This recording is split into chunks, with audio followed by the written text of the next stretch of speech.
నాకు వాడు తప్ప ఎవరూ తెలీదు. 'బిగ్ బాస్' ఈ వారం నామినేషన్స్ ప్రక్రియలో భాగంగా ఒక్కొక్కరికి ఇద్దరిని నామినేట్ చేసే అవకాశం ఇచ్చారు.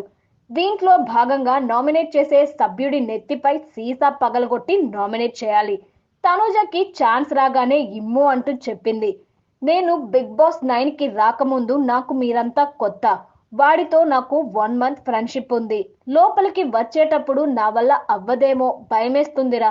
నేను ఎలా ఆడతానో అన్నా. ఎందుకురా భయపడతావు, నేను ఉన్నా కదా అన్నాడు. తర్వాత ఈ హౌస్లో ఎలా అయిపోయిందంటే, నాకు ఏమైనా అనిపిస్తే, బుర్రలో ఏమైనా తిరుగుతుంటే నేను షేర్ చేసుకోవాలి. వాడితో షేర్ చేసుకున్న ప్రతిసారి నన్ను నామినేషన్లోకి లాగాడు. భరణి గారు నాకు తర్వాత క్లోజ్ అయ్యారు. మీకు నాకు డిస్టర్బెన్సెస్ వచ్చినప్పుడు హౌస్లో ఇంకెవరితో చెప్పుకోను. నేను వాడితోనే చెప్పుకున్నాను. సారీ అయినా చెప్పుకుంటా. ఎందుకంటే వాడే కదా నా ఫ్రెండ్. దానికి కూడా నామినేషన్స్కి తీసుకొచ్చాడు. ఏదైనా ఉంటే నిన్ను రిక్వెస్ట్ చేస్తున్నా. ఆ రోజు నేనంతా కోపంలో చెప్పా నువ్వు నా ఫ్రెండ్ కాదని. కానీ ఒక్క మాట అన్నంత మాత్రాన ఒక ఫ్రెండ్ని అలా విసిరేయమని కాదు. ఇప్పటికీ చెప్తున్నా, నువ్వు నా ఫ్రెండే. నా ఫ్రెండే. నా గురించి నీకు ఏమైనా నెగిటివిటీ ఉంటే ప్లీజ్ నా ముఖం మీదే చెప్పు. నేను సరిచేసుకుంటా. నేను సారీ చెప్పి అయినా నేను దిద్దుకుంటా అంటూ తనుజ కన్నీళ్లు పెట్టుకుంటూ చెప్పింది.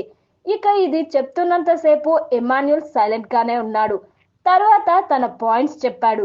నేను నీతోనే అంతే ట్రూగా ఉన్నాను. నువ్వు ఎలాగైతే ఫీల్ అయ్యావో నేను సీజన్కి వచ్చే ముందు నేను అలాగే ఫీల్ అయ్యా. నాకు ఇక్కడికి రాకముందు తెలిసిన వాళ్ళు నువ్వు రీతు మాత్రమే. నీకంటే ముందు 6 ఏళ్ల నుంచి రీతు నాకు క్లోజ్. కానీ ఇక్కడ నేను ఏ రోజు రీతుతో క్లోజ్గా లేను. వచ్చిన 3 వారాలు కూడా నేను తనుజాని ఎక్కడా వదిలిపెట్టలేదు.